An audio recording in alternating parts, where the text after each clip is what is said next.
My friends, grâce à tout notre soutien pour notre coach national, Xabi Alonso, finalement, je pense, c'est Keda pour le moment. Parce qu'on ne sait jamais avec les coachs du Real. Toujours sur un siège éjectable. Hein. Donc, il m'a contacté. Et oui, oui, oui, Xabi m'a contacté pour nous remercier spécialement pour tout notre soutien. Je lui ai dit, t'inquiète coach, on sera toujours derrière toi. Tous les Madridistas sont derrière toi. Toute la communauté est derrière toi. Et en même temps, il m'a dit, j'aurais besoin d'un conseiller spécial. Je lui ai dit, coach, pas de problème, je suis là, je peux être ton conseiller spécial. Il m'a dit, mot pour mot, Jonathan, ¿tú quieres devenir mi coach spécial, conseiller spécial? Si, claro que si. Donc voilà. Les premières choses que je lui ai dit, il faut revoir la formation. Il faut que tu fasses un choix entre Vini et Mbappé parce que les deux, ils ne peuvent pas jouer ensemble. Donc, voilà. Je lui ai donné ma formation. Je lui ai dit c'est comme ça qu'il devait jouer. Donc, on commence. En gardien, bien sûr, on garde Courtois. Hein. Le gardien de la forteresse d'Abobo. Irremplaçable. À droite, Trent. Défense, Militao, Sen, qui bouge pas. À gauche, Carreras, bien sûr. D'ailleurs, lui, c'est une très très bonne chose qu'il n'ait pas été appelé en sélection. Moi, j'adore quand les joueurs ne sont pas appelés en sélection. Ça les permet de se reposer. Il y en a qui se plaignent et tout, qui se disent ah, pourquoi lui, il n'est pas sélectionné, il mérite d'être sélectionné. Mais franchement, ça arrange complètement les affaires du réel qu'un joueur soit pas appelé en sélection, les gars. Donc voilà, Carreras à gauche. On mit, bien sûr, Chouameni en défenseur central. Arda Güler en milieu de terrain avec Fede Valverde.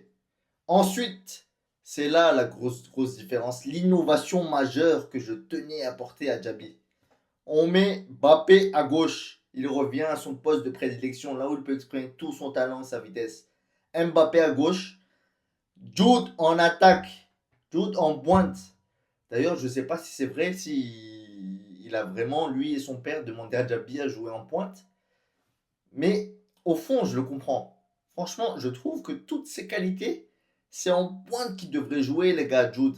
Il a un excellent jeu de tête, jeu de corps, gauche, droite, là, voilà, il est excellent. Il est un très bon finisseur. C'est presque un renard des surfaces, la Pippo Inzaghi.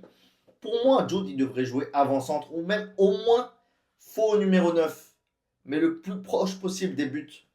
Et ensuite, à droite, voilà, j'ai mis Rodrigo, mais il peut soit mettre Rodrigo, soit Mastantuono, soit Brahim. Hein. Voilà, à droite, ça change absolument rien.